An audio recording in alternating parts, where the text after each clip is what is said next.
ಜೊತೆ ಇದ್ದಾರೆ ನಾನು ನವಿತಾ ಜೆ. ಕರೋನಾವನ್ನ ಕಂಟ್ರೋಲ್ ಮಾಡೋದಕ್ಕೆ ಸರ್ಕಾರ ಕಟ್ಟುನಿಟ್ಟಿನ ಕ್ರಮಕ್ಕೆ ಮುಂದಾಗಿತ್ತು. ಯಾರೆಲ್ಲ ಮಾಸ್ಕ್ ಹಾಕೋದಿಲ್ವೋ ಅಂತವರಿಗೆ ₹1000 ದಂಡವನ್ನ ವಿಧಿಸ್ತಾ ಇತ್ತು. ಈ ಕುರಿತಂತೆ ನಿಮ್ಮ ನ್ಯೂಸ್ 18 ಕನ್ನಡ ಗ್ರೌಂಡ್ ರಿಪೋರ್ಟ್ ಮಾಡಿ ಜನರ ಅಭಿಪ್ರಾಯವನ್ನ ಕೂಡ ಸಂಗ್ರಹ ಮಾಡಿತ್ತು. ಈಗ ಸರ್ಕಾರ ನಮ್ಮ ಒಂದು ನ್ಯೂಸ್ 18 ವರದಿಗೆ ಸ್ಪಂದಿಸಿ ದಂಡದ ಮೊತ್ತವನ್ನ ಇಳಿಕೆ ಮಾಡಿದೆ. ಮತ್ತೊಂದು ಕಡೆ ಬೈ ಎಲೆಕ್ಷನ್ ಕಾವು ಜೋರಾಗಿದೆ. ಇನ್ನು ಡ್ರಗ್ಸ್ ಕೇಸ್ಗೆ ಸಂಬಂಧಪಟ್ಟ ಹಾಗೆ ಇವತ್ತು ಕೂಡ ಮುತ್ತಪ್ಪರೈ ಮಗನ ವಿಚಾರಣೆಯನ್ನ ಸಿಸಿಬಿ ಮಾಡಿರುವಂತದ್ದು. ಎಲ್ಲ ಸುದ್ದಿಗಳನ್ನ ಡೀಟೇಲ್ ಆಗಿ ಒಂದೊಂದಾಗಿ ನೋಡ್ತಾ ಹೋಗೋಣ.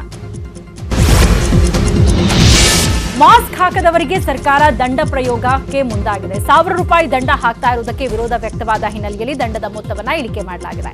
ದುಬಾರಿ ಮಾಸ್ಕ್ ದಂಡದ ವಿರುದ್ಧ ನ್ಯೂಸ್ 18 ಬೆಳಗ್ಗೆಯಿಂದ ಅಭಿಯಾನ ನಡೆಸಿದ್ದು, ಎಚ್ಚೆತ್ತ ಸರ್ಕಾರ ಇದೀಗ ದಂಡದ ಮೊತ್ತವನ್ನ ಇಳಿಸಿದೆ. ನಗರ ಪ್ರದೇಶದಲ್ಲಿ ₹1,000 ಇದ್ದ ದಂಡದ ಮೊತ್ತವನ್ನ ₹250ಗೆ ಇಳಿಸಿದೆ. ಹಾಗೆಯೇ ಗ್ರಾಮೀಣ ಭಾಗದಲ್ಲಿದ್ದ ₹500 ದಂಡವನ್ನ ₹100 ಇಳಿಸಿದೆ. ತಕ್ಷಣದಲ್ಲೇ ಜಾರಿಗೆ ಬರುವಂತೆ ಸಿಎಂ ಯಡಿಯೂರಪ್ಪ ಆದೇಶಿಸಿದ್ದಾರೆ.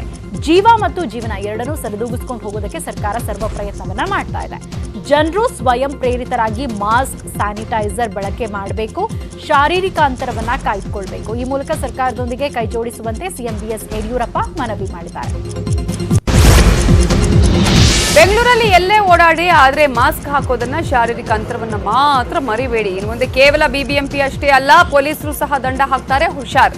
ನಗರದ ಎಲ್ಲಾ ಪೊಲೀಸ್ ಠಾಣೆಗಳಿಗೆ ದಂಡ ವಿಧಿಸೋ ಮಷೀನ್ ಅನ್ನ ಪೊಲೀಸ್ ಕಮಿಷನರ್ ಕಳುಹಿಸಿಕೊಟ್ಟಿದ್ದಾರೆ. ಒಂದೊಂದು ಸ್ಟೇಷನ್ಗೆ ಒಂದೊಂದು ದಂಡ ಹಾಕೋ ಮಷೀನ್ ಕಳುಹಿಸಲಾಗಿದ್ದು, ಮಾಸ್ಕ್ ಮತ್ತು ಸಾಮಾಜಿಕ ಅಂತರ ಇಲ್ಲದಿದ್ರೆ ಮಾರ್ಷಲ್ಗಳ ಜೊತೆ ಪೊಲೀಸರು ಸಹ ದಂಡ ಹಾಕ್ತಿದ್ದಾರೆ.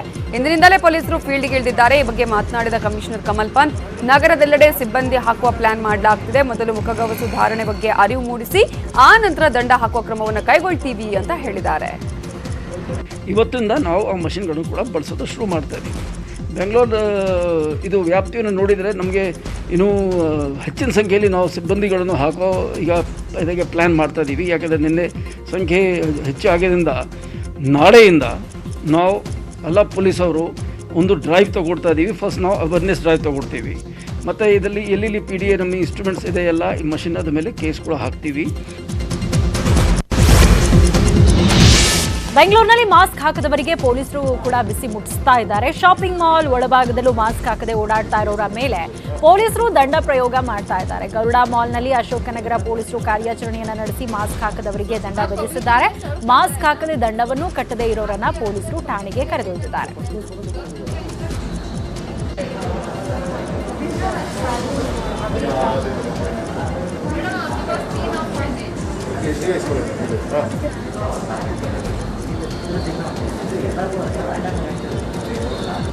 आप पब्लिक के लिए सर्व करता है ना, आपके अंदर पब्लिक के लिए डेंजर हो सकता है. ಬೆಂಗಳೂರಲ್ಲಿ ಮಾಸ್ಕ್ ಪರದಾಟ ಜೋರಾಗ್ತಿದೆ. ಕಡ್ಡಾಯವಾಗಿ ಮಾಸ್ಕ್ ಹಾಕಲೇಬೇಕು, ಇಲ್ಲದಿದ್ದರೆ ದಂಡ ಕಟ್ಟಬೇಕು ಅನ್ನುವ ರೂಲ್ಸ್ ಬರ್ತಿದ್ದಂತೆ ಜನ ಪರದಾಡ್ತಿದ್ದಾರೆ. ಮೆಜೆಸ್ಟಿಕಲ್ಲಿ ಮಾಸ್ಕ್ ಹಾಕದೆ ಓಡಾಡ್ತಾ ಇದ್ದ ಕೂಲಿ ಕಾರ್ಮಿಕನೊಬ್ಬನಿಗೆ ಬೆಳಗ್ಗೆ ಬಿಬಿಎಂಪಿ ಮಾರ್ಷಲ್ಗಳು 1,000 ದಂಡ ಹಾಕಿದ್ದಾರೆ. ದಂಡ ಕಟ್ಟಿದ ಕೂಲಿ ಕಾರ್ಮಿಕ ರಂಪಾಟ ಶುರು ಮಾಡಿದ್ದಾನೆ. ನಾನೀಗ ದಂಡ ಕಟ್ಟಿದ್ದೇನೆ, ಇನ್ನು 24 ಗಂಟೆ ಮಾಸ್ಕ್ ಹಾಕೋದಿಲ್ಲ ಅಂತ ಪಟ್ಟು ಹಿಡಿದಿದ್ದಾನೆ. ನಾನು ಕೂಲಿ ಮಾಡಿ ದಿನಕ್ಕೆ ಸಂಪಾದಿಸೋದೇ ₹300, ಅಂತದಲ್ಲಿ 1,000 ದಂಡ ಹಾಕಿದ್ದೀರಿ, ನನ್ನ ದಂಡದ ಅವಧಿ 24 ಗಂಟೆ ಇದೆ ಅಂತ ಪಟ್ಟು ಹಿಡಿದಿದ್ದಾನೆ. ಇದನ್ನು ಕೇಳಿದ ಮಾರ್ಷಲ್ಗಳು ಸುಸ್ತಾಗಿದ್ದಾರೆ.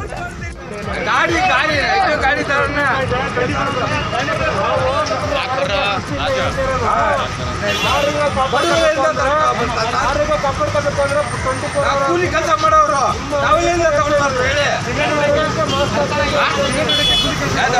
ನೀವು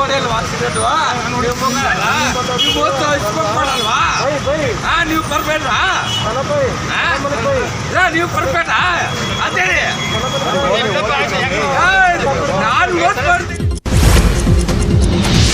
ಕೊಡಗು ಜಿಲ್ಲೆಯಲ್ಲಿ ಕೋವಿಡ್ ಉಲ್ಬಣಗೊಳ್ತಾ ಇರುವ ಹಿನ್ನೆಲೆಯಲ್ಲಿ ಪ್ರವಾಸಿ ತಾಣಗಳಲ್ಲಿ ಕಟ್ಟುನಿಟ್ಟಿನ ಕ್ರಮಕ್ಕೆ ಸಚಿವ ಡಾಕ್ಟರ್ ಸುಧಾಕರ್ ಸೂಚನೆಯನ್ನ ಕೊಟ್ಟಿದ್ದಾರೆ. ಪ್ರವಾಸಿ ತಾಣಗಳಲ್ಲಿ ಪೊಲೀಸ್ ಮತ್ತು ಆರೋಗ್ಯ ಇಲಾಖೆಯಿಂದ ಚೆಕ್ ಪೋಸ್ಟ್ ನಿರ್ಮಿಸಲು ಸಚಿವರು ಸೂಚಿಸಿದ್ದಾರೆ. ಜಿಲ್ಲೆಗೆ ಬರುವ ಪ್ರವಾಸಿಗರ ಟೆಂಪರೇಚರ್ ಮತ್ತು ಗಂಟಲು ದ್ರವ ಸಂಗ್ರಹಿಸಿ ಪರೀಕ್ಷಿಸಬೇಕು.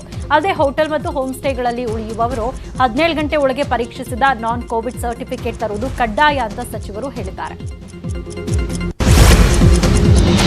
ರಾಜ್ಯದಲ್ಲಿ ಶಾಲೆಗಳನ್ನು ತೆರಿಬೇಕಾ ಬೇಡವಾ ಅನ್ನೋದೇ ಸರ್ಕಾರಕ್ಕೆ ದೊಡ್ಡ ತಲೆನೋವಾಗಿ ಪರಿಣಮಿಸಿದೆ. ಈ ಬಗ್ಗೆ ಮೈಸೂರಲ್ಲಿ ಪ್ರತಿಕ್ರಿಯೆ ನೀಡಿದ ಆರೋಗ್ಯ ಸಚಿವ ಶ್ರೀರಾಮುಲು, ಶಾಲೆ ಆರಂಭಿಸಬೇಕೋ ಅಥವಾ ಬೇಡವೋ ಅನ್ನೋದ್ರ ಬಗ್ಗೆ 1 ವಾರದಲ್ಲಿ ಸರ್ಕಾರಕ್ಕೆ ವರದಿ ನೀಡಲಾಗುತ್ತೆ.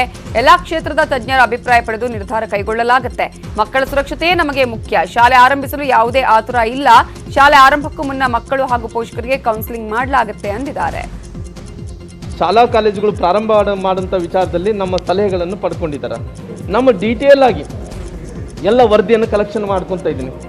ಎಲ್ಲ ಎಕ್ಸ್ಪರ್ಟ್ ಜೊತೆ ಮಾತಾಡಿದಂಥ ಟೈಮಲ್ಲಿ ಅವರು ಸಲಹೆಗಳನ್ನು ಕೊಟ್ಟಿದ್ದಂಥ ಪ್ರಕಾರ ಆ ಸಲಹೆಗಳನ್ನೆಲ್ಲ ಕೂಡ ಕೂಡಿಸಿಕೊಂಡು ಒಂದು ವರದಿಯನ್ನು ಆದಷ್ಟು ಶೀಘ್ರದಲ್ಲಿಂದ ಒಂದು ವಾರದ ಒಳಗಡೆ ವರದಿಯನ್ನು ಶಿಕ್ಷಣ ಇಲಾಖೆಗೆ ಮಂತ್ರಿಗಳಾದಂಥ ಸುರೇಶ್ ಕುಮಾರ್ ಅವರಿಗೆ ಕೊಡುವಂಥ ಕೆಲಸ ಮಾಡ್ತೀನಿ.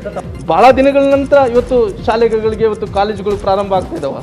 ಈ ಪ್ರಾರಂಭ ಆಗುವಂಥ ಟೈಮಲ್ಲಿ ಕೆಲವೊಂದು ಕೌನ್ಸಿಲಿಂಗ್ಗಳು ನಡೀಬೇಕು. ಬಿಜೆಪಿ ರಾಷ್ಟ್ರೀಯ ಪ್ರಧಾನ ಕಾರ್ಯದರ್ಶಿಯಾಗಿದ್ದ ಸಿಟಿ ರವಿಗೆ ಬಿಜೆಪಿ ಹೈಕಮಾಂಡ್ ಮತ್ತೊಂದು ಬಿಗ್ ಗಿಫ್ಟ್ ಕೊಟ್ಟಿದೆ. ಕರ್ನಾಟಕ ಸೇರಿ ಇಡೀ ದಕ್ಷಿಣ ಭಾರತಕ್ಕೆ ಸಿಟಿ ರವಿಯನ್ನ ಉಸ್ತುವಾರಿಯನ್ನಾಗಿ ಮಾಡಲಾಗಿದೆ. ನಿನ್ನೆ ಜೆಪಿ ನಡ್ಡಾ ನೇತೃತ್ವದಲ್ಲಿ ನಡೆದ ಕೇಂದ್ರ ಮಟ್ಟ ಬಿಜೆಪಿ ಪದಾಧಿಕಾರಿಗಳ ಸಭೆಯಲ್ಲಿ ನಿರ್ಧಾರವನ್ನ ಕೈಗೊಳ್ಳಲಾಗಿದೆ. ಇದೇ ಮೊದಲ ಬಾರಿಗೆ ರಾಜ್ಯದವರೇ ರಾಜ್ಯ ಬಿಜೆಪಿಗೆ ಉಸ್ತುವಾರಿಯಾಗಿದ್ದಾರೆ. ಸದ್ಯ ತಾತ್ಕಾಲಿಕವಾಗಿ ಸಿಟಿ ರವಿಗೆ ಉಸ್ತುವಾರಿ ಸ್ಥಾನ ನೀಡಲಾಗಿದ್ದು, ಬಿಹಾರ ಚುನಾವಣೆ ಬಳಿಕ ಬದಲಾಗುವ ಸಾಧ್ಯತೆ ಇದೆ.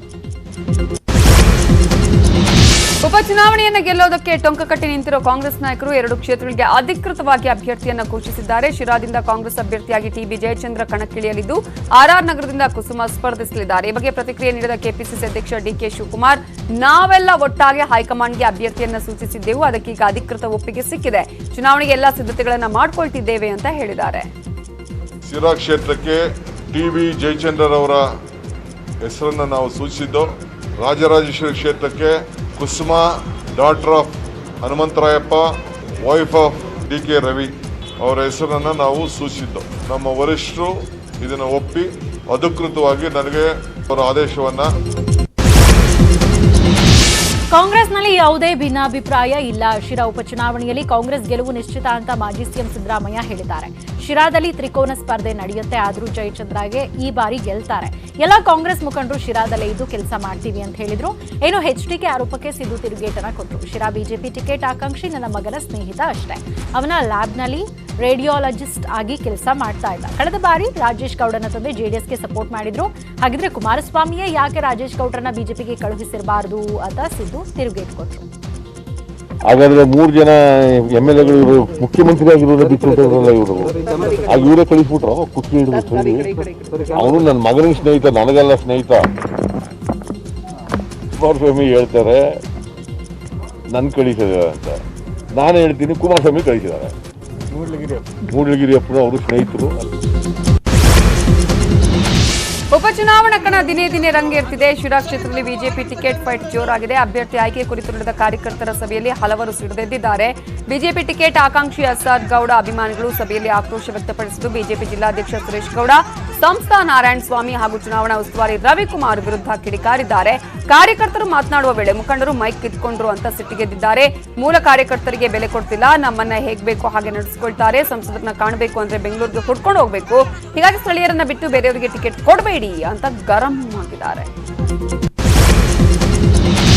ಸಚಿವ ಸ್ಥಾನದ ಆಕಾಂಕ್ಷಿಯಾಗಿರೋ ಶಾಸಕಿ ಪೂರ್ಣಿಮಾ ಪತಿ ಶ್ರೀನಿವಾಸ್ ಶಿರಾದಿಂದ ಬಿಜೆಪಿ ಟಿಕೆಟ್ ಕೇಳಿದ್ರು. ಆದರೆ ಪಕ್ಷದ ನಾಯಕರು ಶ್ರೀನಿವಾಸ್ ಮನವಿಗೆ ಸೊಪ್ಪು ಹಾಕಿರಲಿಲ್ಲ. ಆ ಕಡೆ ಪತ್ನಿಗೆ ಸಚಿವ ಸ್ಥಾನ ಸಿಗುವ ಭರವಸೆಯೂ ಸಿಕ್ಕಿಲ್ಲ. ಹೀಗಾಗಿ ನಾಯಕರ ಮೇಲೆ ಒತ್ತಡ ಹೇರಿರೋದಕ್ಕೆ ಹೊಸ ವರಸೆ ತೆಗೆದಿದ್ದಾರೆ. ಆಗ್ನೇಯ ಕ್ಷೇತ್ರಕ್ಕೆ ಬಂಡಾಯ ಅಭ್ಯರ್ಥಿಯಾಗಿ ನಾಮಪತ್ರ ಸಲ್ಲಿಸಿದ್ದಾರೆ. ಈ ಮೂಲಕ ಪಕ್ಷದ ಮೇಲೆ ಒತ್ತಡ ಹೇರಿ ಪತ್ನಿಗೆ ಸಚಿವ ಸ್ಥಾನ ಕೊಡಿಸಲು ಮಾಸ್ಟರ್ ಪ್ಲಾನ್ ಮಾಡಿದ್ದಾರೆ. ಮಾಸ್ಕ್ ದುಬಾರಿ ದಂಡದ ಪ್ರಶ್ನೆಯಲ್ಲ, ಇದು ಜೀವದ ಪ್ರಶ್ನೆ. ಒಬ್ಬರಿಗೆ ಕೊರೋನಾ ಅಂಟಿದ್ರೆ ಇಡೀ ಕುಟುಂಬಕ್ಕೆ ವ್ಯಾಪಿಸುತ್ತೆ. ಹೀಗಾಗಿ ಎಲ್ಲರೂ ಮಾಸ್ಕ್ ಧರಿಸುವುದು ಕಡ್ಡಾಯ. ಜಾಗೃತಿ ಮೂಡಿಸುವುದಕ್ಕೆ ದಂಡ ವಿಧಿಸಲಾಗ್ತಿದೆ ಅಂತ ಸಚಿವ ಈಶ್ವರಪ್ಪ ಹೇಳಿದ್ದಾರೆ. ಬಡವರ ಬಳಿ ಹಣ ಕೀಳಬೇಕು ಅಂತ ದಂಡ ವಿಧಿಸಿಲ್ಲ. ಮಾಸ್ಕ್ ವಿಚಾರವಾಗಿ ಕೆಲವರು ರಾಜಕಾರಣ ಮಾಡಲು ಹೊರಟಿದ್ದಾರೆ. ಇದು ಒಳ್ಳೆಯದಲ್ಲ ಅಂತ ಯಾದಗಿರಿಯಲ್ಲಿ ಈಶ್ವರಪ್ಪ ಹೇಳಿದ್ರು. ಆರ್ಆರ್ ನಗರದಲ್ಲಿ ಕಾಂಗ್ರೆಸ್ ಯಾರನ್ನ ಅಭ್ಯರ್ಥಿಯನ್ನಾಗಿ ಮಾಡುತ್ತೆ ಅದು ನಮಗೆ ಸಂಬಂಧ ಇಲ್ಲ. ಕುಸುಮ ಅವರನ್ನ ನಿಲ್ಲಿಸಿದ್ದು ಸರಿ ತಪ್ಪು ಅಂತ ಜನ ನಿರ್ಧರಿಸುತ್ತಾರೆ. ಶೀಘ್ರದಲ್ಲೇ ಆರ್ಆರ್ ನಗರಕ್ಕೆ ಬಿಜೆಪಿ ಅಭ್ಯರ್ಥಿಯನ್ನ ಫೈನಲ್ ಮಾಡ್ತೇವೆ ಅಂತ ಈಶ್ವರಪ್ಪ ಹೇಳಿದ್ರು. ಮಹದಾಯಿ ವಿವಾದದ ಕುರಿತು ಕರ್ನಾಟಕದ ವಿರುದ್ಧ ಸುಪ್ರೀಂ ಕೋರ್ಟ್ನಲ್ಲಿ ನ್ಯಾಯಾಂಗ ನಿಂದನೆ ಅರ್ಜಿಯನ್ನು ಸಲ್ಲಿಸಿದ್ದು, ಆ ರಾಜ್ಯದೊಂದಿಗೆ ರಾಜಿಯಾಗುವ ಪ್ರಶ್ನೆಯೇ ಇಲ್ಲ ಅಂತ ಗೋವಾ ಸಿಎಂ ಪ್ರಮೋದ್ ಸಾವಂತ್ ಹೇಳಿದ್ದಾರೆ. ಅರ್ಜಿಯನ್ನು ಸಲ್ಲಿಸುವ ಮೂಲಕ ಸರ್ಕಾರ ದಿಟ್ಟ ನಿರ್ಧಾರ ಕೈಗೊಂಡಿದೆ. ನಮ್ಮ ನಿಲುವಿನಲ್ಲಿ ಯಾವುದೇ ಬದಲಾವಣೆ ಇಲ್ಲ, ನಾವು ಸರಿಯಾದ ದಾರಿಯಲ್ಲಿ ಇದ್ದೇವೆ ಅಂತ ಸಾವಂತ್ ಹೇಳಿದ್ದಾರೆ. ಕರ್ನಾಟಕವು ಮಹದಾಯಿ ಜಲಾನಯನ ಪ್ರದೇಶದ ನೀರನ್ನ ಕಳಸಾ ಬಂಡೂರಿ ಕಾಲುವೆ ಮೂಲಕ ತಿರುಗಿಸ್ತಾ ಇದೆ. 13.42 ಟಿಎಂಸಿ ನೀರನ್ನ ಬಳಸಿಕೊಳ್ಳಲು ಮುಂದಾಗುವ ಮೂಲಕ ಕಾನೂನನ್ನ ಉಲ್ಲಂಘಿಸ್ತಾ ಇದೆ. ಈ ಯೋಜನೆಯಿಂದ ಪರಿಸರ ವೈವಿಧ್ಯತೆಗೆ ಧಕ್ಕೆಯಾಗಲಿದೆ ಅಂತ ಗೋವಾ ಆರೋಪಿಸಿದೆ. ಈಗ ದುಬಾರಿಯ ಏರ್ ಶೋಗೆ ಮತ್ತೆ ಕರ್ನಾಟಕ ಆಯ್ಕೆಯಾಗಿದೆ. ಈ ಬಗ್ಗೆ ಏರ್ ಶೋ ಪೂರ್ವ ಸಿದ್ಧತಾ ಸಭೆಯಲ್ಲಿ ಮಾತನಾಡಿದ ಸಿಎಂ ಬಿಎಸ್ವೈ, ದೇಶ ಹಾಗೂ ರಾಜ್ಯದಲ್ಲಿ ಕೊರೋನಾ ಕೇಕೆ ಹಾಕ್ತಾ ಇದೆ. ಇಂತಹ ಸಂದರ್ಭದಲ್ಲಿ ಕಾರ್ಯಕ್ರಮ ಆಯೋಜಿಸುವುದು ಸವಾಲಿನ ಕೆಲಸ. ಏರೋ ಇಂಡಿಯಾ 2021 ವೆಬ್ಸೈಟ್ ಓಪನ್ ಆದ ಕೂಡಲೇ ಆಸಕ್ತರು ವಸ್ತು ಪ್ರದರ್ಶನಕ್ಕಾಗಿ ಸ್ಥಳ ಕಾಯ್ದಿರಿಸಿದ್ದಾರೆ. ಇದಕ್ಕೆ ಅತ್ಯುತ್ತಮವಾದ ಪ್ರತಿಕ್ರಿಯೆ ವ್ಯಕ್ತವಾಗುತ್ತಿದೆ. ಕೋವಿಡ್ ತಡೆಯಲು ಸರ್ಕಾರ ಅನೇಕ ಪೂರಕ ಕ್ರಮಗಳನ್ನು ಕೈಗೊಂಡಿದ್ದು, ಕೇಂದ್ರ ಆರೋಗ್ಯ ಸಚಿವಾಲಯದ ಮಾರ್ಗಸೂಚಿ ಪಾಲನೆ ಮಾಡಲಾಗುತ್ತಿದೆ. ಏರ್ ಇಂಡಿಯಾದಲ್ಲಿ ಭಾಗವಹಿಸುವಂತಹ ಎಲ್ಲರಿಗೂ ಮುಂಜಾಗ್ರತಾ ಕ್ರಮಗಳನ್ನು ವಹಿಸಲಾಗುತ್ತೆ. ದೇಶದಲ್ಲಿ ಏರೋಸ್ಪೇಸ್ ನೀತಿ ರೂಪಿಸಿದ ಮೊಟ್ಟ ಮೊದಲ ರಾಜ್ಯ ಕರ್ನಾಟಕ. ಭಾರತದ ವೈಮಾನಿಕ ಮತ್ತು ಬಾಹ್ಯಾಕಾಶ ಉದ್ಯಮಕ್ಕೆ ಕರ್ನಾಟಕ 25% ಕೊಡುಗೆ ನೀಡುತ್ತಾ ಇದೆ ಅಂತ ಕೊಂಡಾಡಿದ್ದಾರೆ. ಪುತ್ತೂರಿನಲ್ಲಿ ದಲಿತ ಯುವತಿಗೆ ಎಸ್ಡಿಪಿಐನ ಹಮೀದ್ ಸಲ್ಮಾರ ಪುತ್ರ ಲೈಂಗಿಕ ಕಿರುಕುಳ ಕೊಟ್ಟಿದ್ದಾರೆ ಅನ್ನುವ ಆರೋಪ ಕೇಳಿಬಂದಿದೆ. ಹೀಗಾಗಿ ಆಂಧ್ರ ಪೊಲೀಸರು ಮೊಹಮ್ಮದ್ ಫೈಜಲ್ನನ್ನ ವಶಕ್ಕೆ ಪಡೆದಿದ್ದಾರೆ. ಈ ಬಗ್ಗೆ ಪ್ರತಿಕ್ರಿಯೆ ನೀಡಿದ ಎಸ್ಡಿಪಿಐ ಮುಖಂಡ ಹಮೀದ್ ಸಲ್ಮಾ, ಇದೊಂದು ವ್ಯವಸ್ಥಿತ ಷಡ್ಯಂತ್ರ. ನನ್ನ ಮಗನಿಗೆ ಆ ಮಹಿಳೆ ಇನ್ಸ್ಟಾಗ್ರಾಮ್ ಅಲ್ಲಿ ಪರಿಚಯ ಆಗಿದ್ದಂತೆ. ಆ ಮಹಿಳೆ ನನ್ನ ಮಗನನ್ನ ಬ್ಲಾಕ್ ಮೇಲ್ ಮಾಡಿದ್ದಾಳೆ ಅಂತ ಹಮೀದ್ ಸಲ್ಮಾ ಆರೋಪ ಮಾಡಿದ್ದಾರೆ. 1 ತಿಂಗಳ ಕಾಲ ಜೈಲಲ್ಲಿದ್ದ ನಟಿ ರಿಯಾ ಚಕ್ರವರ್ತಿಗೆ ಕೊನೆಗೂ ಜಾಮೀನು ಸಿಕ್ಕಿದೆ. ಮುಂಬೈ ಹೈಕೋರ್ಟ್ ರಿಯಾಗೆ ಷರತ್ತುಬದ್ಧ ಜಾಮೀನು ಮಂಜೂರು ಮಾಡಿದೆ. ಸುಶಾಂತ್ ಸಿಂಗ್ ಸಾವಿನ ಪ್ರಕರಣದಲ್ಲಿ ಮಾದಕ ವಸ್ತು ಜಾಲದ ಲಿಂಕ್ ಇರುವ ಬಗ್ಗೆ ಮಾಹಿತಿ ಲಭ್ಯವಾದ ಹಿನ್ನೆಲೆಯಲ್ಲಿ ರಿಯಾ ಅವರನ್ನ ಎನ್ಸಿಬಿ ಅಧಿಕಾರಿಗಳು ವಿಚಾರಣೆ ನಡೆಸಿ ಬಂಧಿಸಿದ್ರು. ರಿಯಾ ಮುಂಬೈ ಹೈಕೋರ್ಟ್ ಜಾಮೀನು ಮಂಜೂರು ಮಾಡಿದ್ದು, ನಟಿಯ ಸೋದರ ಶೋವಿಕ್ ಚಕ್ರವರ್ತಿ ಜಾಮೀನು ನೀಡಲು ನಿರಾಕರಿಸಿದೆ. ರಿಯಾ ಚಕ್ರವರ್ತಿ 1 ಲಕ್ಷ ಬಾಂಡ್ ಕೊಡೋದ್ರೊಂದಿಗೆ ಜೈಲಿನಿಂದ ಬಿಡುಗಡೆಯಾದ ನಂತರ 10 ದಿನಗಳ ಕಾಲ ಪೊಲೀಸ್ ಠಾಣೆಗೆ ಹೋಗಿ ಸಹಿ ಮಾಡಿ ಬರಬೇಕು ಅಂತ ನ್ಯಾಯಾಲಯ ಆದೇಶಿಸಿದೆ. ಸ್ಯಾಂಡಲ್ವುಡ್ ಡ್ರಗ್ಸ್ ದಿನಕ್ಕೊಂದು ಟ್ವಿಸ್ಟ್ ಅನ್ನ ಪಡಿತಾ ಇದೆ. ಡ್ರಗ್ಸ್ ದಂಧೆ ಆರೋಪಿ ಆದಿತ್ಯ ಆಳ್ವ ಎಸ್ಕೇಪ್ ಆಗಲು ಸಹಕರಿಸಿದ ಆರೋಪದಡಿ ಮುತ್ತಪ್ಪ ರೈ ಪುತ್ರ ರಿಕ್ಕಿ ರೈಗೆ ಸಿಸಿಬಿ ಪೊಲೀಸರು ಸತತ 8 ಗಂಟೆಗಳ ಕಾಲ ಡ್ರಿಲ್ ಮಾಡಿದ್ದಾರೆ. ಅಲ್ಲದೆ ನೆನ್ನೆ ನಡೆದ ದಾಳಿಯ ವೇಳೆ ವಶಪಡಿಸಿಕೊಂಡಿದ್ದ ಮೊಬೈಲ್ನ ಮೆಸೇಜ್ ಬಗ್ಗೆ ಸಿಸಿಬಿ ಅಧಿಕಾರಿಗಳು ಮಾಹಿತಿಯನ್ನು ಪಡೆದಿದ್ದಾರೆ. ನಾಳೆಯೂ ಮತ್ತೆ ವಿಚಾರಣೆಗೆ ಹಾಜರಾಗುವಂತೆ ಸಿಸಿಬಿ ಪೊಲೀಸರು ಸೂಚಿಸಿದ್ದಾರೆ. ಆದಿತ್ಯ ಆಳ್ವನ ಜೊತೆಗಿನ ಸಂಬಂಧದ ಬಗ್ಗೆ ರಿಕ್ಕಿ ರಾಯ್ ಬಾಯ್ಬಿಡ್ತಾ ಇಲ್ಲ. ಆತ ನನ್ನ ಚೈಲ್ಡ್ಹುಡ್ ಸ್ನೇಹಿತ ಅಂತ ಹೇಳ್ತಾ ಇದ್ದಾನೆ. ಹೀಗಾಗಿ ಹೆಚ್ಚಿನ ವಿಚಾರಣೆಗಾಗಿ ನಾಳೆ ಮತ್ತೆ ಹಾಜರಾಗುವಂತೆ ಸಿಸಿಬಿ ಪೊಲೀಸರು ಸೂಚಿಸಿದ್ದಾರೆ. ಸ್ಯಾಂಡಲ್ವುಡ್ನಲ್ಲಿ ಡ್ರಗ್ಸ್ ದಂಧೆ ಬಯಲಿಗೆಳೆದಿದ್ದ ಪ್ರಶಾಂತ್ ಸಂಬರಗಿ ಇನ್ನಷ್ಟು ಸ್ಫೋಟಕ ಮಾಹಿತಿ ಕೊಟ್ಟಿದ್ದಾರೆ. ಇನ್ನು ಯಾವ ನಟಿಯರಿಗೆ ಡ್ರಗ್ಸ್ ಲಿಂಕ್ ಇತ್ತು ಅನ್ನೋದೆಲ್ಲವನ್ನ ಹೇಳಿದ್ದಾರೆ. ನ್ಯೂಸ್ 18ಗೆ ಸಂದರ್ಶನ ನೀಡಿದ ಸಂಬರಗಿ ಎಳೆಯಾಗಿ ಡ್ರಗ್ಸ್ ನಂಟನ್ನ ಬಿಚ್ಚಿಟ್ಟಿದ್ದಾರೆ. ಸ್ಯಾಂಡಲ್ವುಡ್ ಡ್ರಗ್ಸ್ ಕೇಸ್ನಲ್ಲಿ ಕೇರಳ ಮಾಜಿ ಗೃಹ ಸಚಿವರ ಪುತ್ರನಿಗೂ ಸಂಕಷ್ಟ ಎದುರಾಗಿದೆ. ಬೆಂಗಳೂರಿನ ಇಡಿ ಅಧಿಕಾರಿಗಳು ನಿನ್ನೆ ಸತತ 6 ಗಂಟೆ ಡ್ರಿಲ್ ಮಾಡಿದ್ದಾರೆ. ಡ್ರಗ್ ಪೆಡ್ಲರ್ ಅನೂಪ್ ಮಹಮ್ಮದ್ ಜೊತೆ ಬಿನೀಶ್ ನಂಟು ಹೊಂದಿದ್ದ ಬಗ್ಗೆ ಬಾಯ್ಬಿಟ್ಟಿದ್ದಾನೆ. ಕೇರಳದಲ್ಲಿ ರೆಸ್ಟೋರೆಂಟ್ಗಳನ್ನು ನಡೆಸ್ತಾ ಇರೋ ಬಿನೀಶ್ ಅನೂಪ್ಗೆ ಪರಿಚಯ ಆಗಿದ್ದಾನೆ. ಅನೂಪ್ ಬಿಸ್ನೆಸ್ಗೆ ಬಿನೀಶ್ ಕೋಡಿಯೇರಿ 50 ಲಕ್ಷ ಸಾಲ ಕೊಟ್ಟಿದ್ದ. ಅದೇ ಹಣದಲ್ಲಿ ಅನೂಪ್ ಬೆಂಗಳೂರಿನ ಕಮ್ಮನಹಳ್ಳಿಯಲ್ಲಿ ರೆಸ್ಟೋರೆಂಟ್ ಪಬ್ ತೆರೆದಿದ್ದ. ಈ ಬಗ್ಗೆ ಬಿನೀಶ್ ಇಡಿ ಟೀಮ್ ಮುಂದೆ ದಾಖಲೆಯನ್ನು ಕೊಟ್ಟಿದ್ದಾನೆ. 20ಕ್ಕೂ ಹೆಚ್ಚು ವಿದೇಶಿ ಡ್ರಗ್ಸ್ ಪೆಡ್ಲರ್ಗಳ ಮೇಲೆ ಸಿಸಿಬಿ ಕಣ್ಣಿಟ್ಟಿದ್ದು, ಬಂಧಿತರು ನೀಡಿರುವ ಮಾಹಿತಿ ಮೇರೆಗೆ ಮತ್ತಷ್ಟು ಮಂದಿ ಲಿಸ್ಟ್ ತಯಾರಾಗಿದೆ. ಆಫ್ರಿಕಾ, ನೈಜೀರಿಯಾ ಮೂಲದವರ ಬೇಟೆಗೆ ಸಿಸಿಬಿ ತಯಾರಿಯನ್ನ ಮಾಡಿಕೊಳ್ತಾ ಇದ್ದು, ಈಗಾಗಲೇ ಸಿಸಿಬಿ ಬಲೆಯಲ್ಲಿರುವ ಲೂಮ್ ಪೆಪ್ಪರ್, ಒಸಿ, ಬೆನಾಲ್ಟ್ ಪಾರ್ಟಿಗಳಿಗೆ ಡ್ರಗ್ಸ್ ಸಪ್ಲೈ ಮಾಡ್ತಾ ಇದ್ರು. ಈ ಮೂವರಿಗೆ ಡ್ರಗ್ಸ್ ಸಪ್ಲೈ ಮಾಡ್ತಾ ಇದ್ದ ಮೇನ್ ಪೆಡ್ಲರ್ಗಳಿಗೆ ಸಿಸಿಬಿ ಕೆಡ್ಡ ತೋಡಿದೆ.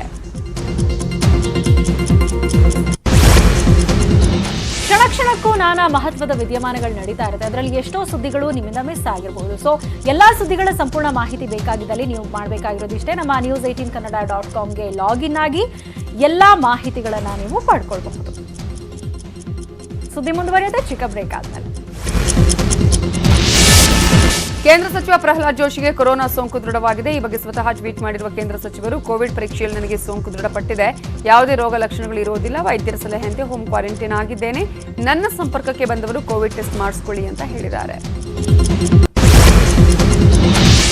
ಹಾವೇರಿ ಜಿಲ್ಲೆಯ ರಾಣಿಬೆನ್ನೂರಿನಲ್ಲಿ ಮೆಕ್ಕೆಜೋಳ ಖರೀದಿ ಮಾಡಿ ರೈತರಿಗೆ ಹಣ ನೀಡದೆ ವಂಚಿಸಿದ್ದ ಖದೀಮನಿಗೆ ರೈತರೇ ಸರಿಯಾಗಿ ಬುದ್ಧಿ ಕಲಿಸಿದ್ದಾರೆ. ಸರಿಸುಮಾರು 150ಕ್ಕೂ ಹೆಚ್ಚು ರೈತರ ಬಳಿ ಕಳೆದ ವರ್ಷ ಜೋಳ ಖರೀದಿಸಿದ್ದ ರಾಜಣ್ಣ ಅನ್ವರ್ ಹಣ ಕೇಳಲು ಹೋದ್ರೆ ಕಣ್ತಪ್ಪಿಸಿ ಓಡಾಡ್ತಾ ಇದ್ದ. ನಾಳೆ ಕೊಡ್ತೀನಿ, ನಾಡಿದ್ದು ಕೊಡ್ತೀನಿ ಅಂತ ಕುಂಟು ನೆಪ ಹೇಳ್ತಾ ಇದೆ. ಇದರಿಂದ ರೊಚ್ಚಿಗೆದ್ದ ರೈತರು ಅನ್ವರ್ ಮನೆಯಲ್ಲಿದ್ದವರನ್ನ ಕೂಡ ಹಾಕಿ ಪ್ರತಿಭಟನೆ ಮಾಡ್ತಿದ್ದಾರೆ. ಈಗಲೇ ಹಣ ಕೊಟ್ರೆ ಸರಿ, ಇಲ್ದಿದ್ರೆ ನಿಮ್ಮನ್ನ ಯಾರನ್ನೂ ಬಿಡಲ್ಲ ಅಂತ ಪಟ್ಟು ಹಿಡಿದಿದ್ದಾರೆ. ಕೊರೋನಾದಿಂದಾಗಿ ಬಹುತೇಕ ರೈಲು ಸಂಚಾರಕ್ಕೆ ಬ್ರೇಕ್ ಬಿದ್ದಿತ್ತು. ರೈಲುಗಳು ಓಡದೆ ಪ್ರಯಾಣಿಕರು ಪರದಾಡುವಂತಾಗ್ತಿತ್ತು. ಇದೀಗ ಕೇಂದ್ರ ಸರ್ಕಾರ ಮತ್ತಷ್ಟು ರಿಲೀಫ್ ಕೊಟ್ಟಿದೆ. ಹಲವು ವಿಶೇಷ ರೈಲು ಸಂಚಾರ ಆರಂಭಕ್ಕೆ ಸೂಚನೆ ಸಿಕ್ಕಿದ್ದು, ಬೆಂಗಳೂರು ಚೆನ್ನೈ ಶತಾಬ್ದಿ, ಬೆಂಗಳೂರು ಚೆನ್ನೈ ಡಬಲ್ ಡೆಕ್ಕರ್, ಯಶವಂತಪುರ ಕಾಮಾಖ್ಯ, ಯಶವಂತಪುರ ಬರ್ಮೇರ್, ಯಶವಂತಪುರ ಹೌರಾ ಸೇರಿದಂತೆ ದೇಶಾದ್ಯಂತ 39 ವಿಶೇಷ ರೈಲು ಸಂಚಾರಕ್ಕೆ ಗ್ರೀನ್ ಸಿಗ್ನಲ್ ನೀಡಲಾಗಿದೆ. ಚಿತ್ರ ಸಾಹಿತಿ ಕೆ ಕಲ್ಯಾಣ್ ಕುಟುಂಬಸ್ಥರಿಗೆ ಮೋಸದ ಆರೋಪ ಹಿನ್ನೆಲೆಯಲ್ಲಿ ಮಂತ್ರವಾದಿ ಶಿವಾನಂದ ವಾಲಿಯನ್ನ ಪೊಲೀಸರು ಬಂಧಿಸಿದ್ದಾರೆ. ಶಿವಾನಂದ ವಾಲಿಯನ್ನ ಹೆಚ್ಚಿನ ವಿಚಾರಣೆಗಾಗಿ ಮಾಳಾ ಮಾರುತಿ ಠಾಣೆ ಪೊಲೀಸರು 6 ದಿನಗಳ ಕಾಲ ವಶಕ್ಕೆ ಪಡೆದಿದ್ದಾರೆ. ಬೆಳಗಾವಿಯ 2ನೇ ಜೆಎಂಎಫ್ಸಿ ನ್ಯಾಯಾಲಯ ಆದೇಶ ಹೊರಡಿಸಿದೆ. ಕೆ ಕಲ್ಯಾಣ್ ಪತ್ನಿ ಬಳಿ ಲಕ್ಷಾಂತರ ರೂಪಾಯಿ ಹಣ ಪಡೆದಿರುವ ಆರೋಪ ಹಾಗೂ ಮಾಟ ಮಂತ್ರದ ಹೆಸರಿನಲ್ಲಿ ಲಕ್ಷಾಂತರ ರೂಪಾಯಿ ಹಣ ವಂಚಿಸಿದ ಆರೋಪ ಹಿನ್ನೆಲೆಯಲ್ಲಿ ಪೊಲೀಸರು ವಶಕ್ಕೆ ಪಡೆದಿದ್ದಾರೆ. ಮೈಸೂರಲ್ಲಿ ಸರ್ಕಾರಿ ಶಾಲೆಗೆ ಕಳ್ಳರು ಕನ್ನ ಹಾಕಿದ್ದಾರೆ. ಶಾಲೆಯ ಬೀಗ ಒಡೆದು ಕದಿಮರು ಕಂಪ್ಯೂಟರ್ಗಳನ್ನು ಹೊತ್ತೊಯ್ದಿದ್ದಾರೆ. ನಂಜನಗೂಡು ತಾಲೂಕಿನ ಎಡತಲೆ ಗ್ರಾಮದ ಸರ್ಕಾರಿ ಪ್ರಾಥಮಿಕ ಶಾಲೆಯಲ್ಲಿ ಈ ಘಟನೆ ನಡೆದಿದೆ. ಸುಮಾರು 2.5 ಲಕ್ಷ ಮೌಲ್ಯದ 21 ಕಂಪ್ಯೂಟರ್ ಹಾಗೂ ಪರಿಕರಗಳನ್ನು ಕದ್ದೊಯ್ದಿದ್ದಾರೆ. ಸ್ಥಳಕ್ಕೆ ಪೊಲೀಸರು, ಡಾಗ್ ಸ್ಕ್ವಾಡ್ ಹಾಗೂ ಬೆಳಚು ತಜ್ಞರು ಭೇಟಿ ಕೊಟ್ಟು ಪರಿಶೀಲನೆ ನಡೆಸಿದರು. ಈ ಕುರಿತು ಕವಲಂದೆ ಪೊಲೀಸ್ ಠಾಣೆಯಲ್ಲಿ ಪ್ರಕರಣ ದಾಖಲಾಗಿದ್ದು ಕಳ್ಳರ ಬಂಧನಕ್ಕೆ ಪೊಲೀಸರು ಹುಡುಕಾಟ ನಡೆಸಿದ್ದಾರೆ. ರಾಜ್ಯ, ದೇಶ, ವಿದೇಶ ಸೇರಿದಂತೆ ಎಲ್ಲಾ ಕಡೆ ಕ್ಷಣ ಕ್ಷಣಕ್ಕೂ ನಾನಾ ವಿದ್ಯಮಾನಗಳು ಜರುಗ್ತಾ ಇರ್ತವೆ. ಎಲ್ಲಾ ಮಾಹಿತಿಗಳು ನಿಮಗೆ ಬೇಕಾಗಿದ್ದಲ್ಲಿ ನೀವು ನಮ್ಮ news18kannada.comಗೆ ಲಾಗಿನ್ ಆಗಿ ಸಂಪೂರ್ಣ ಮಾಹಿತಿಯನ್ನ ಪಡ್ಕೊಳ್ಬಹುದು. ಇನ್ನುಳಿದ 5 ಪ್ರಮುಖ ಸುದ್ದಿ ನೋಡೋಣ. ಮಗಳನ್ನ ಪ್ರೀತಿಸಿದ ಯುವಕನ ಜೊತೆ ಮಾತುಕತೆಗೆ ಕರೆದು ಕೊಲೆ ಮಾಡಲಾಗಿದೆ ಅನ್ನುವ ಆರೋಪ ರಾಮನಗರದ ಕುದೂರಿನ ಕನಕೇನಹಳ್ಳಿಯಲ್ಲಿ ಕೇಳಿಬಂದಿದೆ. ನೆಲಮಂಗಲದ 24 ವರ್ಷದ ಲಕ್ಷ್ಮಿ ಪತಿ ಇಸ್ಲಾಂಪುರ ನಿವಾಸಿ ಅಮ್ರೀನಾ ಅನ್ನೋಳನ್ನ ಪ್ರೀತಿಸುತ್ತಿದ್ದ. ಮನೆಯವರು ಒಪ್ಪದಿದ್ದಾಗ ಇಬ್ಬರು ಓಡಿ ಹೋಗಿದ್ರು ಎನ್ನಲಾಗ್ತಿದೆ. ಮದುವೆ ಮಾಡಿಸ್ತೀವಿ ಅಂತ ಇಬ್ಬರನ್ನ ಕರೆಸಿದ ಯುವತಿಯ ಪೋಷಕರು ಹುಡುಗನ ಜೊತೆ ಮಾತುಕತೆಗೆ ಮುಂದಾಗಿದ್ದಾರೆ. ನಿನ್ನೆ ಸಂಜೆ ಕುದೂರಿನ ದರ್ಗಾ ಬಳಿ ಮಾತುಕತೆಗೆ ಹೋಗೋಣ ಅಂತ ಕರೆದೊಯ್ದು ಎಲ್ಲರೂ ಕಂಠಪೂರ್ತಿ ಕುಡಿದಿದ್ದಾರೆ. ನಂತರ ಬೆಲ್ಟ್ನಿಂದ ಯುವಕನ ಕುತ್ತಿಗೆ ಬಿಗಿದು ಕೊಲೆ ಮಾಡಿದ್ದಾರೆ ಅನ್ನುವ ಆರೋಪ ಕೇಳಿಬಂದಿದೆ. ಉಡುಪಿಯಲ್ಲಿ ಅಜ್ಜಿಗೆ ಮೊಮ್ಮಗಳೇ ಮೋಸ ಮಾಡಿದ್ದಾಳೆ. ಅವಿದ್ಯಾವಂತೆ ಅಜ್ಜಿಯ ಮುಗ್ಧತೆಯನ್ನೇ ಬಂಡವಾಳ ಮಾಡಿಕೊಂಡು ಕೋಟಿ ರೂಪಾಯಿ ವಂಚನೆ ಮಾಡಿದ್ದಾಳೆ. ಸರ್ಕಾರಿ ಅಧಿಕಾರಿಗಳು ಕೂಡ ವಂಚಕಿ ಮೊಮ್ಮಗಳಿಗೆ ಸಾಥ್ ನೀಡಿರುವುದು ಬೆಳಕಿಗೆ ಬಂದಿದೆ. ಸಾಂತನೂರಿನ 84 ವರ್ಷ ವಯಸ್ಸಿನ ವೃದ್ಧೆ ಸೆಲೆಸ್ಟೀನ್ 1967ರಲ್ಲಿ 2 ಎಕರೆ ಭೂಮಿ ಖರೀದಿಸಿ ಕೃಷಿ ಮಾಡಿ ಮಕ್ಕಳನ್ನ ಸಾಕಿದ್ರು. ಈಗ ಮಗನ ಮಗಳಾದ ರೋಶನಿ ಅಜ್ಜಿಗೆ ಮೋಸ ಮಾಡಿ ಎಲ್ಲ ಆಸ್ತಿ ಲಪಟಾಯಿಸಿದ್ದಾಳೆ. ಶಿವಮೊಗ್ಗದಿಂದ ಮಂಗಳೂರಿಗೆ ತೆರಳುತ್ತಾ ಇದ್ದ ಆಂಬ್ಯುಲೆನ್ಸ್ಗೆ ಝೀರೋ ಟ್ರಾಫಿಕ್ ವ್ಯವಸ್ಥೆ ಮಾಡಿಕೊಟ್ಟ ಪೊಲೀಸರಿಗೆ ಚಿಕ್ಕಮಗಳೂರು ಜನ ಶ್ಲಾಘಿಸಿದ್ದಾರೆ. ಶಿವಮೊಗ್ಗದ ಶಿರಾಳಕೊಪ್ಪ ಮೂಲದ 2 ತಿಂಗಳ ಮಗುವಿಗೆ ತುರ್ತಾಗಿ ಹೃದಯ ಸಂಬಂಧಿ ಚಿಕಿತ್ಸೆ ನೀಡಬೇಕಾಗಿತ್ತು. ಆಂಬ್ಯುಲೆನ್ಸ್ ಚಾಲಕ ಚಿಕ್ಕಮಗಳೂರು ಪೊಲೀಸರಿಗೆ ಝೀರೋ ಟ್ರಾಫಿಕ್ ವ್ಯವಸ್ಥೆ ಕಲ್ಪಿಸುವಂತೆ ಮನವಿ ಮಾಡಿದ್ರು. ಪೊಲೀಸರು ಝೀರೋ ಟ್ರಾಫಿಕ್ ವ್ಯವಸ್ಥೆ ಕಲ್ಪಿಸಿದ್ರು. ಶಿವಮೊಗ್ಗದಿಂದ ಸುಮಾರು 8 ರಿಂದ 9 ಗಂಟೆಯ ಜರ್ನಿಯ ಮಂಗಳೂರಿಗೆ ಆಂಬ್ಯುಲೆನ್ಸ್ ಚಾಲಕ ಕೇವಲ 3 ಗಂಟೆಯಲ್ಲಿ ತಲುಪಿದ್ದು ಆಂಬ್ಯುಲೆನ್ಸ್ ಚಾಲಕ ಜೀಶಾನ್ಗೆ ಕಾರ್ಯಕ್ಕೆ ಎಲ್ಲರೂ ಮೆಚ್ಚುಗೆ ವ್ಯಕ್ತಪಡಿಸಿದ್ದಾರೆ. ತಮಿಳುನಾಡು ಮಾಜಿ ಮುಖ್ಯಮಂತ್ರಿ ದಿವಂಗತ ಜಯಲಲಿತಾ ಅವರ ಆಪ್ತೆ ವಿಕೆ ಶಶಿಕಲಾಗೆ ಸೇರಿದ 2,000 ಕೋಟಿ ರೂಪಾಯಿ ಮೌಲ್ಯದ ಸ್ವತ್ತನ್ನ ಆದಾಯ ತೆರಿಗೆ ಇಲಾಖೆ ಅಧಿಕಾರಿಗಳು ಜಪ್ತಿ ಮಾಡಿದ್ದಾರೆ. ಬೇನಾಮಿ ಆಸ್ತಿ ತಡೆ ಕಾಯ್ದೆಯಡಿ ಈ ಕ್ರಮ ಕೈಗೊಳ್ಳಲಾಗಿದ್ದು ಸಿರುಥಾವೂರ್ ಮತ್ತು ಕೊಡನಾಡುವಿನಲ್ಲಿರುವ 300 ಕೋಟಿ ರೂಪಾಯಿ ಮೌಲ್ಯದ ಆಸ್ತಿಯು ಜಪ್ತಿ ಮಾಡಲಾಗಿದೆ. ಇಂದು ಆದಾಯ ತೆರಿಗೆ ಇಲಾಖೆ ಜಪ್ತಿ ಮಾಡಿದ ಎಲ್ಲ ಆಸ್ತಿಗಳು ಶಶಿಕಲಾ, ಇಳವರಸಿ ಮತ್ತು ಸುಧಾಕರನ್ ಹೆಸರಿನಲ್ಲಿದೆ. ಐಟಿ ಇಲಾಖೆಯ ಬೇನಾಮಿ ನಿಷೇಧ ದಳ ಜಪ್ತಿ ಮಾಡಿದ ಆಸ್ತಿಗಳ ಮೇಲೆ ಮುಟ್ಟುಗೋಲು ನೋಟಿಸ್ ಹಾಕಿದೆ. ಒಟ್ಟಾರೆ 2,000 ಕೋಟಿ ರೂಪಾಯಿ ಮೌಲ್ಯದ ಸ್ವತ್ತು ಜಪ್ತಿ ಮಾಡಲಾಗಿದೆ ಅಂತ ತೆರಿಗೆ ಇಲಾಖೆ ಪ್ರಕಟಣೆಯಲ್ಲಿ ತಿಳಿಸಿದೆ. ಕೆಪಿಎನ್ ಟ್ರಾನ್ಸ್ಪೋರ್ಟ್ ಕಂಪನಿಗೆ ತಮಿಳುನಾಡು ಆಹಾರ ಸಂರಕ್ಷಣಾ ಇಲಾಖೆ ನೋಟಿಸ್ ಕೊಟ್ಟಿದೆ. ಬೆಂಗಳೂರಿನಿಂದ ತಮಿಳುನಾಡಿಗೆ ಬರ್ತಾ ಇದ್ದ ಬಸ್ಸಲ್ಲಿ ಗುಟ್ಕಾ ಪಾರ್ಸೆಲ್ಗಳು ಪತ್ತೆಯಾಗಿದ್ವು. ಈ ಹಿನ್ನೆಲೆಯಲ್ಲಿ ನೋಟಿಸ್ ನೀಡಲಾಗಿದೆ. ಈ ಬಗ್ಗೆ ಬಸ್ ಸಿಬ್ಬಂದಿಯನ್ನು ಪ್ರಶ್ನೆ ಮಾಡ್ತಾ ಇದ್ದು ಸರಿಯಾದ ಉತ್ತರ ಕೊಡ್ತಿಲ್ಲ ಎನ್ನಲಾಗಿದೆ. ಗುಟ್ಕಾ ನಿಷೇಧವಾಗಿದ್ರೂ ಕೂಡ ಬಸ್ಗಳಲ್ಲಿ ಪಾರ್ಸೆಲ್ ಮೂಲಕ ಗುಟ್ಕಾ ಸಪ್ಲೈ ಮಾಡಲಾಗ್ತಾ ಇತ್ತು. ಮದುರೈನಲ್ಲಿ ಕಾರ್ಯಾಚರಣೆ ನಡೆಸಿದ ಅಧಿಕಾರಿಗಳು ಪಾರ್ಸೆಲ್ ಅಲ್ಲಿದ್ದ ಗುಟ್ಕಾವನ್ನ ಪತ್ತೆ ಮಾಡಿದ್ದಾರೆ. ಕ್ಷಣ ಕ್ಷಣವೂ ನಡೆಯುವಂತಹ ವಿದ್ಯಮಾನಗಳ ಸಂಪೂರ್ಣ ಮಾಹಿತಿ ನಿಮಗೆ ಬೇಕಾಗಿದ್ದಲ್ಲಿ ನೀವು ಮಾಡಬೇಕಾಗಿರೋದು ಇಷ್ಟೇ. ನಮ್ಮ ನ್ಯೂಸ್